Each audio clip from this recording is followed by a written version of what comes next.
asalaamaaleykum wa rahmatullah ñu ngi nuyu mbokk jullit yëpp di nuyu mbokk Sénégal di nuyu askan wi di sant yàlla bu baax ndax ci li ñuy liggéey tey jii mu ngi jëm ci njaboot ku wax njaboot wax ndey wax baay wax doom waaye ku wax njaboot itam wax nga société ku wax njaboot wax nga ëllëg donc loolu muy affaire bu am solo taxawaay bu màndargawu bu am solo war cee am aussi ndax xale bi nga xam ni mooy juddu ëllëg mooy victime bi walla mooy ki nga xam ni moom la ñuy lor ëllëg donc ci li lislaam waxoon xale da nga koy wutal ndey ju baax donc kon bu ñu wàccul lislaam rek taxawaayu jullit defe naa ni problème du am ëllëg kon nañu bàyyi xale yi xel parce que nag lor leen baaxul amul benn xale bu taxaw ni la kii laa bëgg mu doon sama waajur kon yow mi bëgg a doon waajuru xale bi ëllëgee war ngaa am màndarga ak melokaan woo xam ni bu xale bi màggee du am lu ko naqari du la jëpp donc vraiment loolu moom ñu ngi ci invité ñi nga xam ni couple yi lañu ñu xoolaat seen bopp bàyyiwaat xel aussi ñi nga xam ni ñooy yore ëllëg parce que tamit woy wu ñaaw baaxul ci kilifa te xale moom maa ngi koy wax gone mën naa nekk ku ne kilifa ëllëg gi bu ko wutal woy wu ñaaw donc taxawaay kilifteef ak ku am responsabilité ba bu ëllëgee xale yi mën a tegu ci yoon wu jub wax dëgg yàlla ñu ngi sant bu baax ci li nga xam ni taxawaay waa Kajoor Jànqeen parce que jàpp nañ ci jàpp goo xam ni bu ci ñëpp meloon ni moom problème dootul am ndax lii xew violence ak virulence di jëm ci xale yi violence bi mu ngi njëkke ci wax dëgg yàlla di wax ak xale bi wax boo xam ni tegganiwul xale dañ koy suturaal xale dañ koy yar xale dañ koy def jox cër def ko nawle parce que sa nawle la aussi waaye su fekkente saa bu waxee nga jëppi ko saa bu waxee nga jànni ko loolu baaxul éducation niroowul ak domination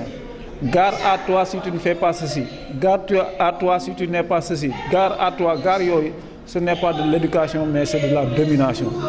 donc ñu ngi koy def ci kër yi te loolu violence la bokkul la violence bi nga xam ne aussi xale bi matagul ay yaxam dëgërul nga di ko liggéeyloo di ko teg yenn liggéey yi loolu aussi violence la violence aussi vraiment mooy couple yi nañu sàmm seen bopp am njaboot ba pare tàqalikoo ci tàqalikoo boo xam ëllëg bu xale yi génnee ñu leen koy xoole ak reetaane papam dafa tàggoog yaayam wax dëgg yàlla aussi nañu koy moytu ànd dafa ànd ak muñ ànd dafa ànd aussi ak bàyyi xel ñi nga xam ni yéen a leen jur donc loolu aussi bokk na ci façon violence yi aussi bokk na ci jël xel sànni ci mbedd mi muy taxawaalu ak a tumuranke te mu mën a doon ku nekk ëllëg kon loolu aussi violence la nañu sàmm xale yi vraiment lii am ci dëkk bi metti na la góor gu màgg ga waxoon nag dis-moi quelle jeunesse tu as je te dirai quel peuple tu seras comme ñoom ñooy mujjee ëllëg nañu leen sàmm jox leen éducation bu baax jox leen formation bu baax teg leen ci yoonu njub yoonu sutura ba bu ëllëgee ñu mën a yor seen bopp du ñu jéppi seen i waajur du ñu jéppi seen i encadreur donc daal Sénégal vraiment war nañoo dépasser yenn yi les enfants de la rue ñu ngi koy wax taalibe ak yeneen yi taalibe mosu fee jóg jàng daara mosu fee jóg waaye façon bi ñu koy defee mooy problème bi parce que bu fekkente ni sëriñu daara bi dafa jóg rek pour dajale ay xale nu mu leen di wuteeloo alal wala am koom loolu du éducation nañu jox cër xale yi bu fekkente ni aussi ki nga xam ne daa joxe doomam ca daara ja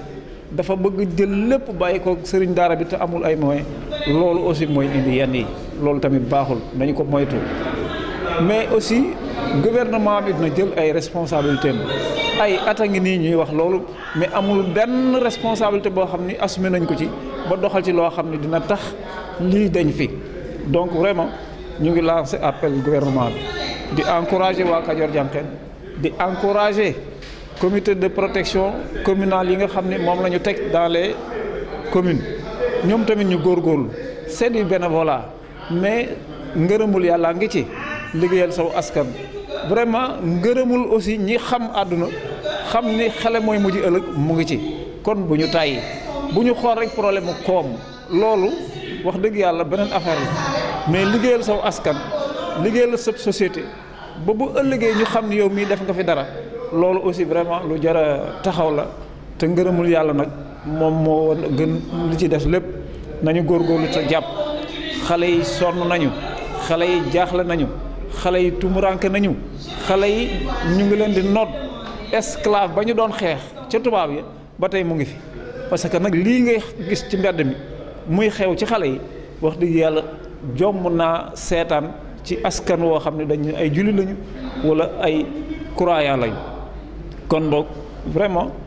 may jeexal rek ci santaat waa Kajoor Jànqeen di woo ñëpp ci ñu jàpp ci ndaw ñi xale yi pour que bu ëllëgee ñu mën a gàddu seen responsabilité bopp doxal seen àdduna ni ñu ko bëggee Sénégal jëm ci kanam. Seydina Ousmane Diaw nekk Kajoor Jànqeen maa ngi tudd Seydina Ousmane Diaw di liggéey Kajoor Jànqeen di bëgg a waxtaan ak yéen tey fii ci atelier bi nga xamante ni moom la Kajoor Jànqeen taxawal pour weccoo ak képp koo xam ni da ngaa jóge ci biir commune yi ñu dajale fii tey ci juróom-ñeenti communes yi nga xam ni taxawal nañ fa ay comité communal pour waxtaan ak ñoom ak koo xamante ni mooy chef de service bu AEMO mu waxtaan ak ñoom ci yan yoon la ñu war a mën a jaar bu fekkee xale am na jafe-jafe ci wàllu kaaraangeem mooy jafe-jafe yi nga xam ne ñu ngi koy daj ci biir kër yi mooy jafe-jafe yi nga xam ne ñu ngi koy daj ci mbedd yi mooy jafe-jafe yi nga xam ni itam ñu ngi koy gis ci béréb yi nga xamante ni du béréb yoo xam ni palaasu xale la mais dafay am comme dafay am nag moo tax ñu ni nañu toj yax bi waxtaane ko ak ñi nga xamante ni ñoo ne ci biir commune yi moo tax commune bu ci nekk indi nañ fa ay nit yoo xam ni ba Meewaan am nañu fa jóge ba Pire am nañu fa jóge ba Chérif Lo am nañu fa jóge Thiès Est Thiès Ouest ak ci biir association yi nga xam ni moom la Kajoor Jànqeen di liggéey itam partenaires yi nga xam ni yëpp yu ngi yëngatu ci wàllu protection woo nañu leen pour weccoo ak ñoom tey bis bi jagleel ko uniquement ñi nga xam yan mooy procédure yi ñu war a jaar bu fekkee jafe-jafe am na ci xale waxtaan nañ ci lu bari nag xam naa sax kii animé atelier bi dina ci gën a dikk gën cee détaillé man li ma doon indi rek mooy comme Kajoor Jànqeen mooy point focal société civile moo organisé lii ma ne naa ñëw waxtaan ak mbooloo mi pour xamal leen li nga xam ne moom la ñu taxawal te ñoom bu ñu jógee fii dañuy bëgg ñu démultiplier ko ci biir communes yi nga xam ne moom la ñu nekk commune yi comité communal bu ci nekk aussi jéem ko démultiplier également ci quartier yi ba mu yegg ci village yi ba mu yegg également ci askan bi nga xamante ni moom moo ñu tax a jóg loolu daal mooy atelier wu tey bi may gërëm ñëpp di sant ñëpp di leen wax ci fan yi di ñëw dinañuy gën a mën a duggaat ci démultiplication yi nga xamante ni moom la kuréel yi war a def également ci biir quartier yi ak village yi. auzu billahi mina sheytaani rajim bismillahi rahmaani rahim asalaamaaleykum mbokk yi man Samba Ba laa tudd jóge Pire ñëwoon fekk ci atelier bi ñu doon waxtaanee ci àqu gone yi wax dëgg yàlla nekk na atelier bu am solo atelier bu am solo boo xam ni wax dëgg yàlla am na lu bare luñ fi jëlee loo xam ne dinañ fax ñu gën a sawar ci liggéey bi nga xam ne moom la ñu war ñu dénk ci tund wa ñu jógee muy Pire ak tund wu mel ni moom di gërëm ñi nga xam ne aussi ñoom ñoo ko organisé wax dëgg yàlla am na solo trop parce que xale yi ñooy ëllëgu réew mi ëllëgu réew mi nag koo xam dafa nekk say digg say loxo war ngaa xaar sa tànk tubéy loo ci man nga def ko ñun nag feenu jógee ca Pire ñuy gërëm bu baax monsieur le maire Serigne Mboup ndaxte seetaanuñu taxaw na ci bu baax mi ngi yedd guddi mi ngi yedd bëccëg mi ngi jox ay directives yoo xam ni ñu ngi koy indaale moom la ñu indaale fii muy lu rafet kon nag ñoo ngi invité ñëpp ca xam ni liggéey ci xale yi liggéey la boo xam ni kenn nit rek mënu ko état rek mënu ko il faut que ñu am benn système intégré boo xam ni état day jàpp région jàpp département jàpp structure décentralisée yi muy communes yi ak yeneen yëpp ñëpp jàpp bu ko defee suñu defee ku ci nekk rek boo ci béyee sa waar yàlla mën naa def sutura wax dëgg yàlla phénomène bi yi ñuy dund yàlla def mu wàññeeku kon nag ñu ngi ciy woo ñëpp xam nag du liggéey boo xam ni da nga ciy jële dërëm wala da nga ciy jële ñaar dërëm da nga koy war a liggéey ndax askan wi ci nga bokk te dañ laa tette ba nga agsi fi nga toll kon nag yow itam da ngaa war a tette ñi nga xam ne ñoo ci tolloogul ba nu agsi ba ñu toll wala ñu weesu ko loolu nekk na mbir moo xam ni sant nañ ci ñëpp sant nañ ci Kajoor Jànqeen mi nga xam ni moo organisé atelier bi tey jox nañu fi bagage yoo xam ni ay la yéwén suñ ko yóbboo jëfandikoo ko bu soobee yàlla mën nañ ci def jay boo xam ni bu ëllëgee ñëpp kontaan loolu daal xam naa ni moom nekkoon ci lu ma waroon a wax di sant bu baax di gërëm bu baax di wax nag di leen kat ñëpp ya jàpp bu ñu jàppee yàlla mën noonu def sutura kontaan nañu lool di gërëmaat bu baax Kajoor Jànqeen di waxaat nag ni nun Pire la ñu jógee commune Pire la ñu jógee ñoo ngi sant suñu maire bu baax a baax ci taxawaayam boo xam ni ay la yéwén natt ko jafe na kon nag sant nañu bu baax a baax alhamdulilahi rabbil alamin. waaw asalaamaaleykum man maay ñi nekk développement communautaire nekk point focal institutionnel CDPE comité départemental pour la protection de l'enfance tey jii ñu ndaje fi daje bu am solo. Madame Ndoye facilitatrice bi defal ñu présentation ak exposé bu am solo wax dëgg yàlla ci li jëm ci xale bi ci nekkinam ci li koy aar ci li ñuy xaar ñun encadreur yi fi nekk lan la ñuy xaar ci ñoom pour ñu gën a mën a aar xale bi gën koo mën a ñaax ba lépp lu nu namm ci seen sécurité seen épanouissement ñu mun see jot. ci kaw loolu dañuy remercier la fédération Kajoor Jànqeen dëgg la mooy point focal ONG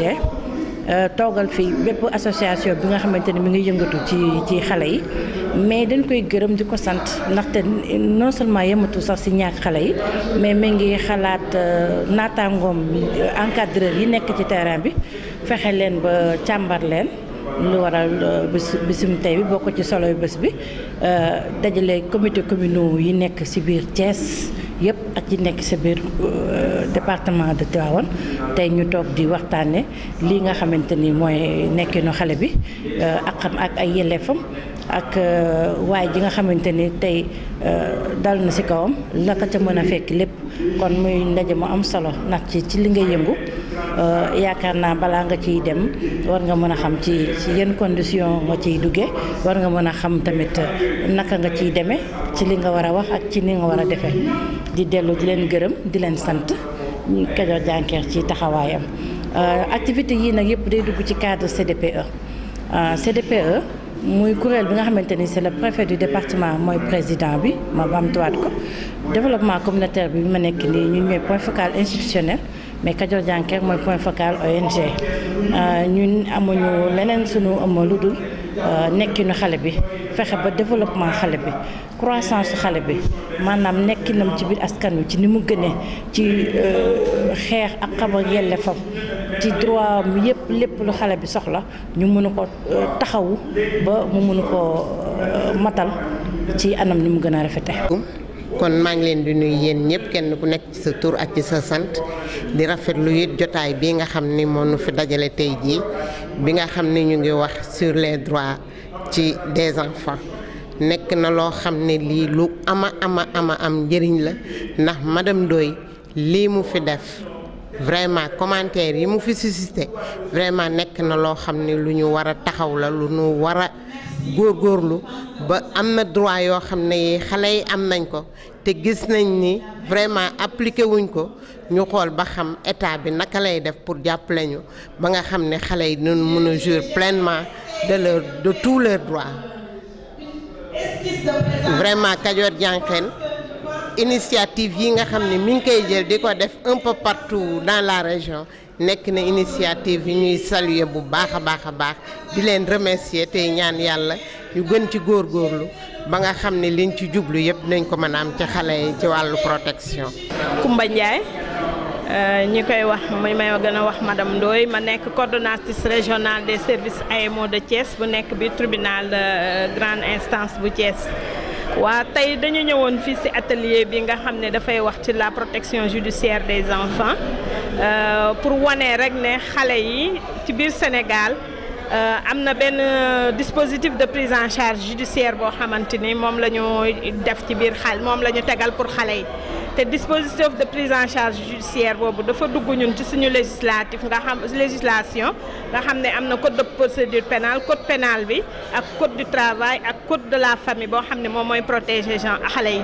te itam li ci gën a am solo mooy non seulement présenté nañu code yooyu mais sanction yi nga xamante ni dañ koy jox ñi nga xamante ni ñoom déjà ñoom ñooy ñooy def acte yi ci xale yi donc sanction yeeg yëpp soulevé nañ ko fii pour gën a jox xale àqam pour gën a jox xale gëddaam ci biir société bi donc protection boobu nga xam ne ñu ngi koy wut judiciaire moom lañ fi daje woon tey di ko def dans le cadre du CDPE ak Kador Diankhène te yaakaar naa ne itam am na yu bëri yoo xamante ni jóg na fi dinañu permettre ëllëg ak si biir vraiment ñu am des enfants yoo xam ne produit bien fini nga xam ne fu ñu leen jubale foofu la ñuy jëm ñu am une société bien stable avec les enfants am itam un Sénégal bien développé avec des enfants qui sont bien pris en charge par le système prioritaire ñoo ngi gërëm itam fédération donc Diankhène bi nga xam ne moom moo ko organisé atam di gërëm yeneen partenaires yi nga xam ne ñëpp jóge nañu ay Tivaouane ay Thiès ñu daje fii pour gën a réfléchir ci affaire xale ñoo ngi gërëm ñëpp di sant ñëpp.